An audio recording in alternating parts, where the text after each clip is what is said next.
Oke, Assalamualaikum warahmatullahi wabarakatuh. Ketemu lagi Waalaikumsalam. dengan channel Ikatan Alumni Magister Manajemen ULM Banjarmasin, yang pada hari ini kita membahas sebuah tema yang sangat menarik, yaitu perkembangan dan tantangan dari ekonomi syariah secara domestik maupun secara nasional. Kebetulan pada hari ini kita kedatangan seorang tamu pemerhati dari ekonomi perbankan syariah dan ekonomi syariah yang sudah lama memperhatikan dan mengikuti perkembangan ekonomi syariah dari awal. Oke, saya perkenalkan dulu Bapak Safril, Sarjana Ekonomi, Magister Manajemen. Selamat pagi Bapak. Selamat pagi Pak Nopi, apa kabar? Alhamdulillah baik. Gimana juga kabarnya Bapak? Alhamdulillah sehat. Lancar Pak ya dalam perjalanan di sini tadi Pak ya? Alhamdulillah lancar. Oke. Jadi begini Pak, sebelum kita mulai saya pengen menyampaikan sesuatu, yaitu ada semboyan yang sekarang kita trendingkan di lingkungan channel kita, terutama IKA MMULM ya. Let's collaborate in harmony. Wes luar biasa. Oke. Inspiratif sekali tuh ya. Let's collaborate in harmony. Oh iya mantap Pak. Silakan. Jadi kita mencoba melakukan kolaborasi dalam sebuah keharmonisan ya. Oke, mungkin langsung aja Pak ya ke topiknya Pak ya. Boleh. Oke. Silakan, Pak Nopi. Ini kan lagi santer-santernya masalah ekonomi syariah dan lain-lain Pak ya. Mungkin masyarakat di luar sana kan taunya dulunya kan ekonomi itu ekonomi, kemudian perbankannya juga perbankan konvensional Pak ya. Iya, betul. Dimana itu perbankannya mungkin ya ada kata-kata bunga dan lain-lain pada saat itu ya. Nah, mungkin ada usulan dari masyarakat untuk mengarah ke syariah pada saat itu mungkin Pak ya. Nah, saya kurang menguasai di bidangnya itu Pak ya. Jadi kalau boleh tahu Pak, sebenarnya apa sih perbedaan utama dari perbankan syariah dan perbankan konvensional itu sendiri Pak? Oke Pak Nopi ya. Jadi secara umum masyarakat itu kan bisa sekarang memilih ya perbankan mana yang dia inginkan ya. Bisa pilih syariah, bisa juga pilih konvensional ya. Jadi kan syariah ini kan melengkapi apa yang sudah ada. Nah, perbedaan mendasar dari sistem ekonomi syariah dengan konvensional itu ada beberapa hal. Di antaranya mungkin yang paling populer ya, mungkin masyarakat tuh paham betul ya, bahwasanya di syariah itu kan tidak pakai sistem bunga ya. Iya. Kalau di konvensional kan basically-nya adalah bunga. Jadi kalau di syariah itu untuk jenis pembiayaan ya, basically-nya bukan bunga, tapi bisa pakai bagi hasil ya, bisa pakai margin ya, bisa juga pakai fee dan sejenisnya itu. Nah, itu perbedaan yang lumayan diterima itu ya oleh masyarakat. Jadi perbedaan ini kan menyebabkan atau memberikan peluang kepada masyarakat itu untuk memilih sistem yang dia inginkan. Nah, selain itu juga di syariah ya ada dewan pengawas syariahnya ya. Kalau di konvensional kan tidak ada dewan pengawas syariah. Nah, hal lain yang cukup membedakan bank konvensional dengan bank syariah itu dari sistem peruntukannya. Nah, kalau di syariah itu hanya dibolehkan untuk membiayai ya atau hal-hal yang tidak berkaitan dengan haram ya. Jadi hal-hal yang berbau haram itu memang tidak bisa kita masuki wilayah tersebut. Nah, kan kalau konvensional kan tidak ada batasan itu ya. Contoh yang paling nyata ya, kalau di syariah itu kita sedikit membatasi untuk pembiayaan hotel. Nah, karena hotel itu kadang-kadang kan konotasinya ada negatif ya. Iya. Tapi kan sekarang ada juga hotel yang syariah. Nah, itu juga salah satu pangsa pasar yang sekarang sedang digarap oleh bank syariah. Jadi perkembangan ekonomi itu kan itu mengikuti kebutuhan dari masyarakatnya nih. Jadi kalau masyarakat itu butuh umpamanya yang jauh lah dari prasangka riba ya, prasangka haram. Nah, itu silakan larinya ke bank syariah. Tapi kalau masyarakat itu tidak juga mempedulikan atau tidak terlalu berpengaruh terhadap keputusan mereka, ya mereka boleh aja ya ke konvensional. Jadi konvensional juga bagus ya, artinya membiayai hal-hal yang dalam arti yang bagus juga, artinya tidak haram ya. Jadi yang tidak haram itu bukan hanya dibiayai oleh atau dimasuki oleh perbankan syariah, yang konvensional juga ada produknya ya. Jadi sekitarnya melengkapi lah bagi masyarakat untuk kebutuhan layanan ekonomi syariah dan perbankan syariah. Jadi ibarat air sama api ya, sesuatu yang bertolak belakang ya, begitu Pak ya, antara konsep syariah sendiri dengan konvensional. Jadi hal yang ini ya, jadi pertanyaan di benak saya. Nah, bagaimana cara mengintegrasikan ekonomi syariah ke dalam ekonomi global yang notabene berbentuk konvensional ini, Pak? Memang kalau dari sejarahnya kan bank konvensional itu sistem atau sistem perbankan konvensional kan sudah lama ya hadir sebelum adanya sistem ekonomi syariah. Jadi dulu memang masyarakat itu sudah terbiasa dengan sistem konvensional. Nah, kalau syariah ini kan baru muncul sekitar tahun 60-an ya, itu di Mesir ya, dengan berdirinya Midgame Saving Bank. Lalu merambat ke negara-negara Timur Tengah lainnya sampai juga ke Indonesia. Nah, di Indonesia sendiri kan bank syariah pertama itu kan Muamalat itu ya. Itu lahir di November 1991. Jadi Indonesia tuh cukup telat sebenarnya ya untuk mengenal perbankan syariah. Dari 60-an ke 91 itu kan lumayan lama, hampir 30 tahun ya, kita baru punya perbankan syariah. Nah, jadi sistem keuangan syariah ini kan melengkapi sistem keuangan sudah ada, Pak. Jadi tidak meniadakan yang lama, kita hanya melengkapi. Jadi di sistem keuangan global itu yang dulunya pakai konvensional, tentu ada juga orang yang berharap dengan mungkin alternatif lain. Nah, kita sediakanlah alternatif itu adalah perbankan syariah. Nah, sistem perbankan syariah itu sendiri itu sudah secara global itu sudah diakui. Nah, pusat keuangan syariah global itu kan di Inggris ya. Jadi aneh ya. Jadi syariah itu malah diterima di negara-negara yang yang penduduknya yang kebanyakan non muslim gitu loh. Jadi secara integritas itu memang sudah bagus ya perbankan syariah ini. Karena kan ini hanya ini ya sistem keuangan ya, tidak ada kaitannya mungkin bagi sebagian orang dengan agama lah ya. Yes, benar. Jadi orang tuh melihat bank ini menguntungkan atau tidak. Jadi kalau dari hasil penelitian, ada beberapa penelitian yang sudah saya baca, kebetulan saya juga ada meneliti masalah itu ya. Ada dua mainstream ya, kenapa orang tuh memilih perbankan syariah. Pertama ya karena memang faktor religi. Jadi masih ada sih ya orang yang istilahnya ingin benar-benar bebas dari riba, itu masih ada. Masih ada ya sebagian. Nah, kalau dulu orang-orang ini kan menaruh dananya di bank konvensional tapi tidak mau menerima bunganya. Iya sih. Nah, dulu ya itu orang-orang yang secara religi itu masih kuat. Jadi orang-orang ini sebenarnya pangsa pasar bank syariah. Nah, yang kedua ya faktor ekonomi, Pak. Jadi faktor yang pertama itu tadi faktor religi. Orang jadi memilih bank syariah atau perbankan syariah itu karena faktor religi agamanya, mungkin dia benar-benar ingin menjalankan ibadah agamanya atau ajaran agamanya yang istilahnya yang saklek lah gitu ya.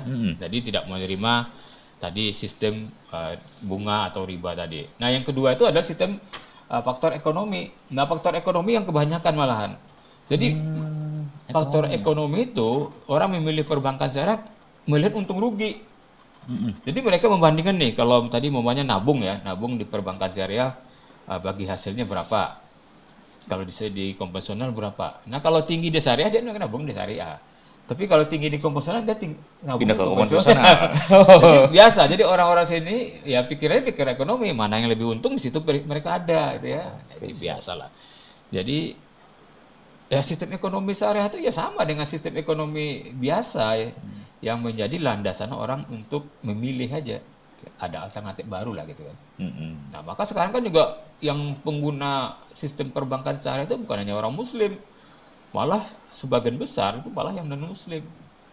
Nah, dulu kan saya pernah kerja ya, pernah jadi kerja di salah satu bank syariah terbesar di Indonesia ya, itu Bank Syariah Mandiri. Itu malah nasabah terbesarnya itu adalah yang non muslim malahan.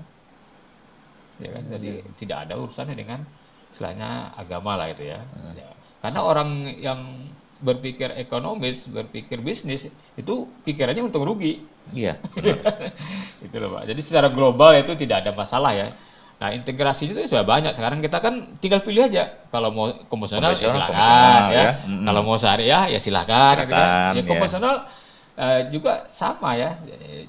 Sama lah. Istilahnya memberikan layanan juga yang sama seperti bank-bank syariah juga. Begitu juga bank syariah. Jadi merupakan sebuah pilihan, Pak ya. Ya, pilihan ya. Pilihan bagaimana dalam menentukan pola keuangannya ya. Ya. Artinya menggunakan konvensional, apakah mereka akan memutuskan untuk menggunakan sistem syariah. Oke. Mungkin bagaimana ini Pak pengaruh globalisasi terhadap transformasi ekonomi syariah itu sendiri di Indonesia terutama ya dalam menghadapi ekonomi internasional saat ini, Pak? Ya kalau secara umum ya perekonomian global saat ini kan memang sedang mengalami goncakan ya. Itu Iya, kita sama tahu ya. Ada kata faktor perang ya Rusia Ukraina, juga faktor persaingan ya antara Amerika dan Cina itu kan mempengaruhi ya. Nah, namun dalam sistem ekonomi syariah ya tadi Pak itu merupakan menawarkan jalan keluar ya dari sistem bunga kepada sistem bagi hasil atau sistem margin tadi.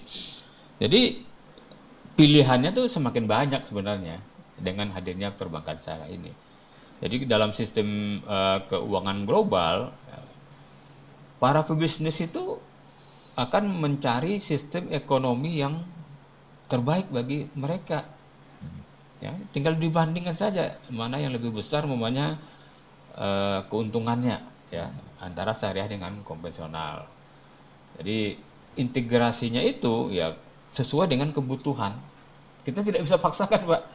Jadi suatu sistem itu tidak bisa dipaksakan ya. Kalau kepada orang lain pasti ya. Kalau kepada kita sendiri mungkin kita bikin kebijakan ya.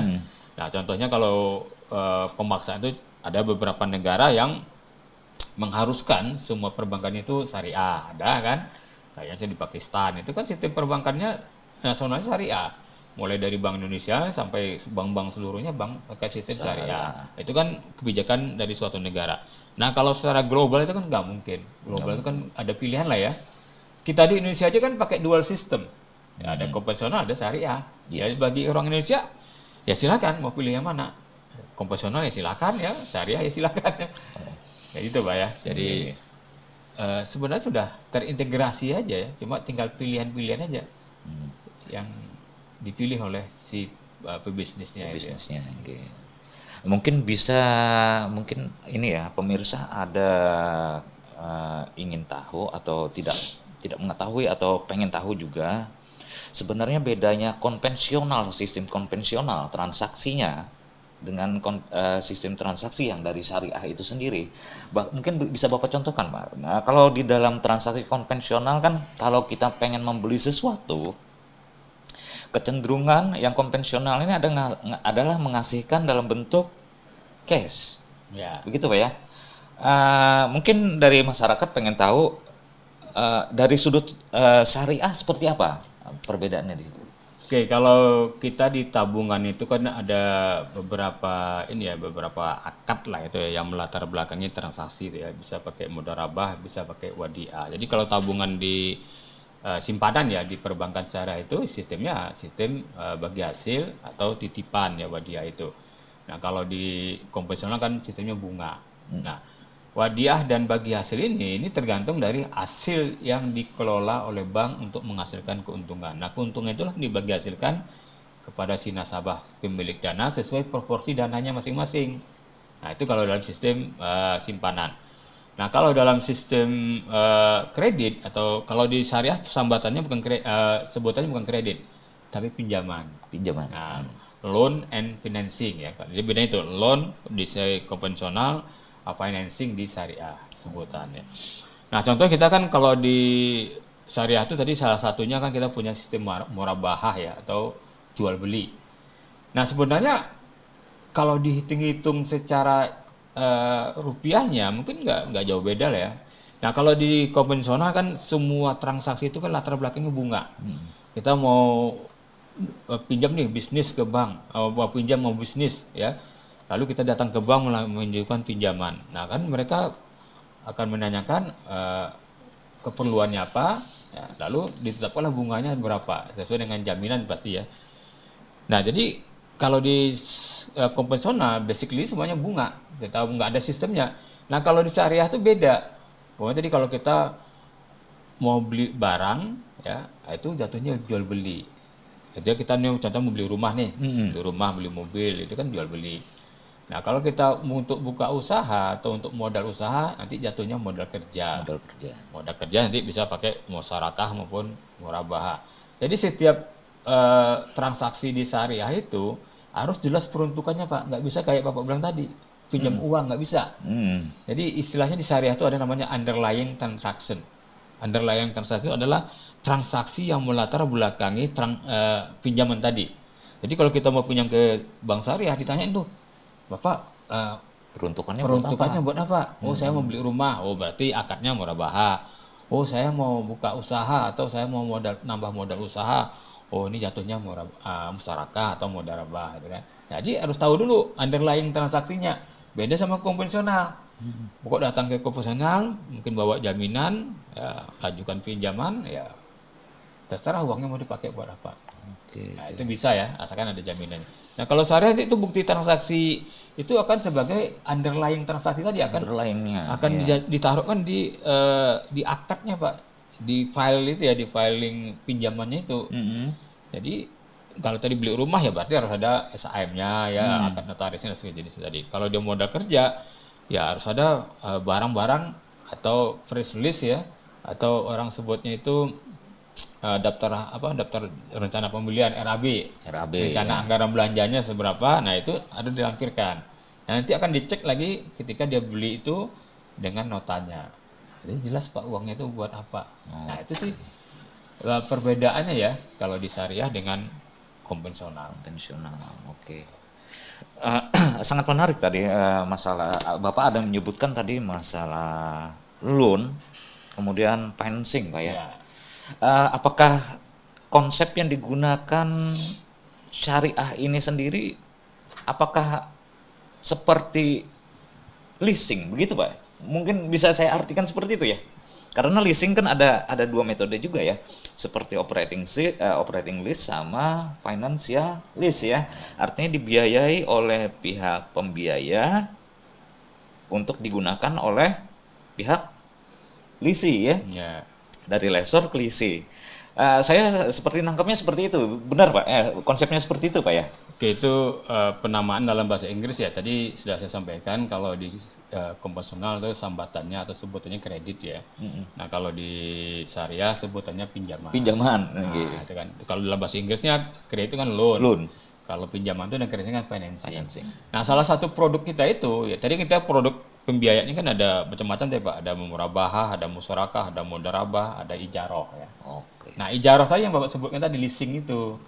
Nah kalau tadi di istilah konvensional ada operating lease dan tadi apa financial lease ya. Nah kalau di syariah itu ada namanya ijaroh mutahiyah bitamlik dan ijaroh murni.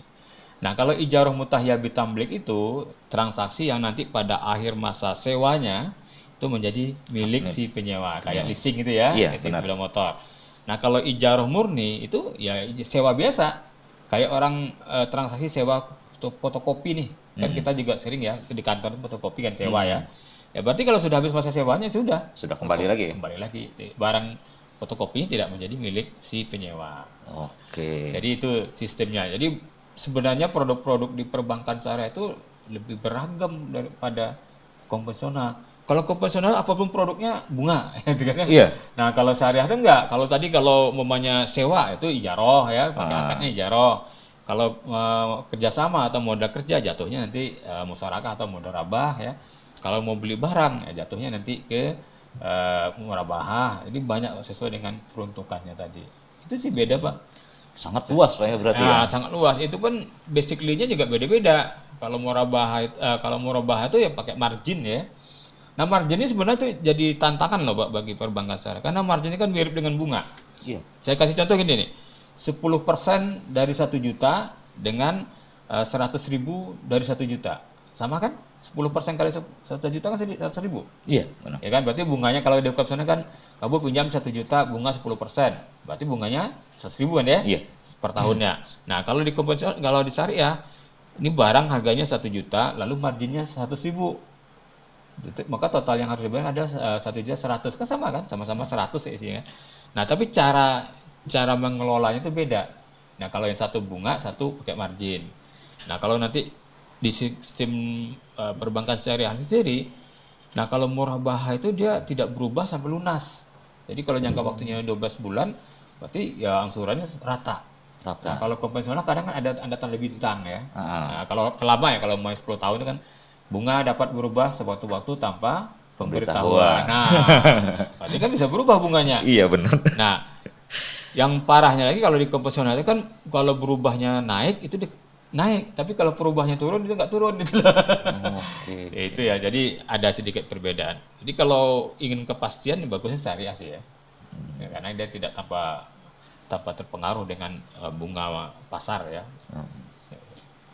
Artinya bersifat fix ya, Fix, fixed ya. rate ya. Oke, mungkin apa sih yang menjadi tantangan utama yang dihadapi oleh pemerintah dalam hal mengintegrasikan sistem tadi Pak ya, sistem syariah tadi dengan kebijakan-kebijakan nasional, kebijakan-kebijakan perekonomian nasional kita? Oke, sebenarnya kan tidak ada masalah ya, karena pemerintah juga sangat mendukung hadirnya sistem perbankan syariah ini. Sebenarnya pemerintah sangat membantu ya, mempermudah perbankan syariah ini untuk terus berkembang. Jadi kalau kita lihat dari regulasi-regulasi yang mereka keluarkan itu sangat memberikan kesempatan. Nah, cuma masalahnya kan ini pilihan, Pak. Kalau memilih itu kan kita nggak bisa dipaksa. Kan yang pilihan masyarakat atau pilihan nasabah ya. Apalagi masyarakat itu sudah terbiasa dengan konvensional dari dulu-dulunya ya. Jadi sesuatu hal yang baru Pak ya. Ya, jadi seserah masyarakat ya mau pilih perbankan syariah ya monggo, memilih konvensional ya monggo, kan pemerintah nggak paksa ya. Nah itu mungkin salah satu ya, jadi yang menyebabkan perlambatan perkembangan perbankan syariah itu sendiri. Ya bukan karena faktor pemerintah, memang karena faktor persaingan aja. Tadi kan sudah saya sampaikan dengan kemudahan-kemudahan itu ada di mana? Di situ mereka ada, Pak. Jadi kalau lebih mudah di konvensional ya mereka lari ke konvensional. Kalau lebih mudah di syariah ya mereka larinya ke syariah. Bebas saja. Tergantung kebutuhan mereka Pak ya. Mereka jadi membutuhkan apa, mereka akan putuskan seperti apa ya. Terutama dalam bisnis saat ini ya. Oke, dalam penerapan prinsip-prinsip ekonomi syariah yang dapat membantu stabilitas ekonomi nasional, apa sih Pak keunggulan mereka dalam menghadapi seperti kemarin itu, yaitu krisis ekonomi? Apakah Bapak bisa jelaskan kontribusi dari konvensional dengan syariah pada saat terjadinya hal-hal yang tadi itu yang tidak kita inginkan? Oke, jadi perbankan syariah ini kan secara sejarah tuh sudah terbukti ya, secara histori itu sudah terbukti tahan terhadap krisis. Ketika tahun 98 itu terjadi krisis perbankan, kan Bank Muamalah, saya masih itu ya, salah satu yang eksis ya kira-kira dari taman krisis. Karena dia basically-nya bukan bunga, karena basically-nya kan bagi hasil. Bagi hasil itu kan tergantung dari usaha. Itu luar biasanya syariah ya Pak ya. Nah kalau kemarin konvensionalnya kan tergantung bunga. Bunga di zaman itu bisa sampai 100% lebih ya. Saya masih ingat itu ya. Orang bayar angsuran tuh dari awal tuh bisa 4 kali lipat. Bahkan bunga deposito aja sampai 60% kan ditawarkan karena terjadinya ras tadi ya. Penarikan uang besar-besaran sehingga terjadi krisis moneter ya. Nah bunga simpanan aja 60%, apalagi kalau bunga pinjamannya kan. Nah kan otomatis itu menyebabkan terjadinya banyak terjadi apa ya, mungkin kendala dalam pembayaran angsuran oleh nasabah tadi. Nah kalau syariah kan enggak. Tadi selain dia fix ya, jadi murabahah itu nggak bisa diganti lagi akadnya. Kalau sudah tanda tangan ya sebelumnya segitu, mau bunganya naik mau bunganya apa ya segitu-segitulah ya. Nggak mungkin naik, nggak mungkin turun ya.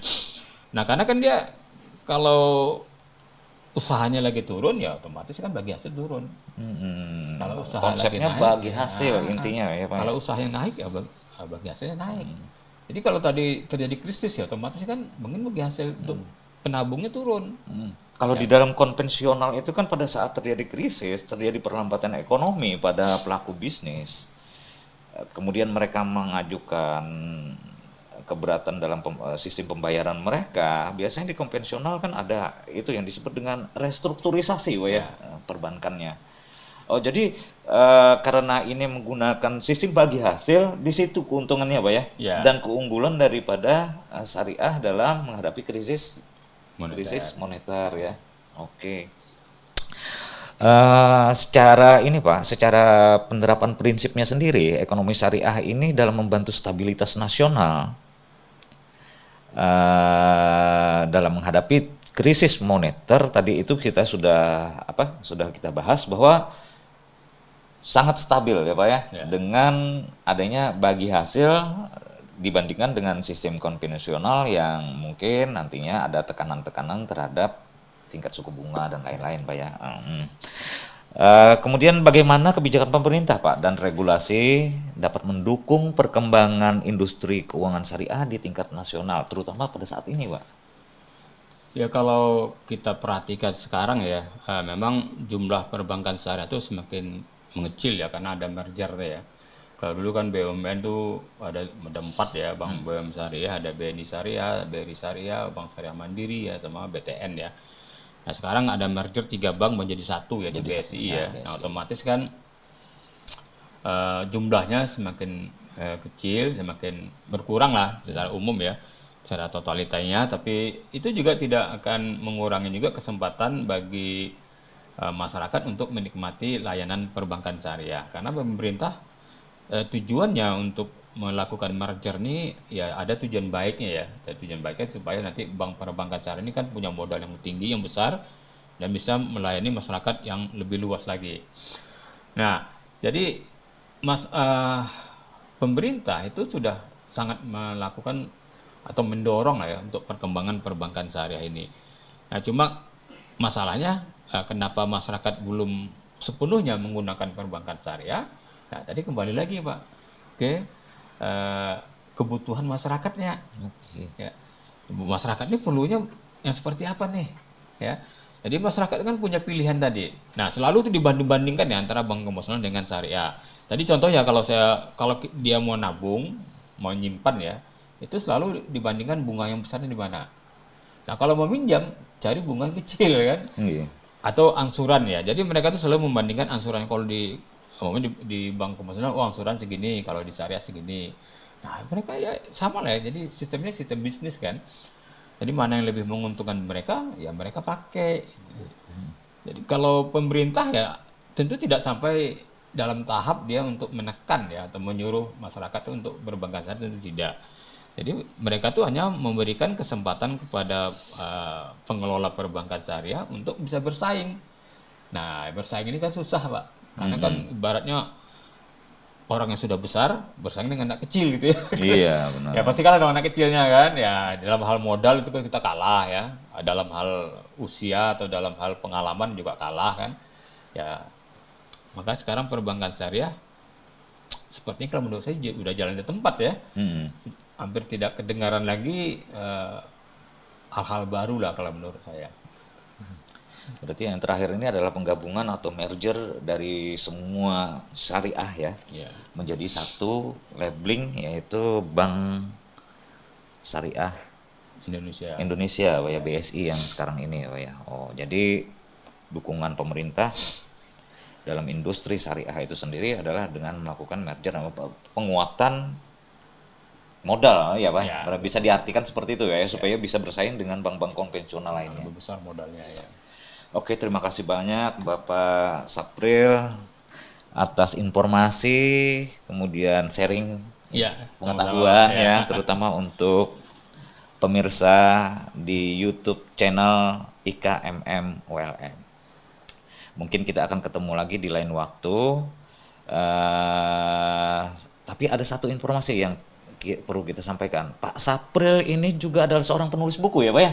Ya, alhamdulillah Pak. Alhamdulillah saya ada beberapa buku yang sudah saya tulis ya. Salah satu yang lumayan besar itu adalah buku mengenai bank dan lembaga keuangan modern lainnya, dan itu sudah cetakan kedua, sudah tercetak 1.500 eksemplar ya. Jadi cetakan pertama 1.000, yang kedua 500 ya. Alhamdulillahnya situ. Nah, itu buku yang saya tulis berdasarkan pengalaman saya di Bank Syariah Mandiri Pak. Jadi itu real ya, pengalaman Pak. Jadi memang ada tambahan dari informasi-informasi lain, sumber-sumber lain, tapi itu lebih condong ke praktek perbankan syariah yang sesungguhnya ada pada saat itu ya, ketika saya ada di perbankan syariah Bank Syariah Mandiri. Jadi sayang Pak kalau ilmunya itu kan, saya kan nggak dikembangkan ya atau disebarkan ke orang lain. Apalagi saya memang sudah tidak ada di situ lagi ya. Jadi sebagai kenang-kenangan aja ya. Saya tahun 2014 saya sudah resign di Bank Syariah Mandiri. Jadi Luar biasa. Kenang-kenangan Pak. 2 buku Pak ya tadi Pak ya, sudah. Yang satunya itu terbit dengan percetakan yang biasa Pak, istilahnya percetakan yang tidak taraf nasional lah ya. Jadi hanya cetakan biasa, tapi masih bisa dicari ya di Shopee ya dan sejenisnya itu ya. Oke, siap. Oke, terima kasih banyak informasinya dan luar biasa Pak Sapril ya. Ya, makasih. Sudah mau berbagi informasi tentang dunia ekonomi syariah, kemudian dunia perbankan syariah, dan juga sedikit masalah konvensional. Pada akhir kata sebelum saya akhiri ya, kawan-kawan pemirsa YouTube channel, dukung channel kami dengan menekan tombol subscribe, follow, dan aktifkan lonceng notifikasi. Kita ketemu lagi dalam channel yang sama dengan topik yang berbeda. Saya Nopi Ridani Maulana Azhar dan Bapak Sapril, Sarjana Ekonomi, Magister Manajemen, mengucapkan wassalamualaikum warahmatullahi wabarakatuh. Waalaikumsalam. Terima kasih Pak Nopi. Oke, sama-sama Pak.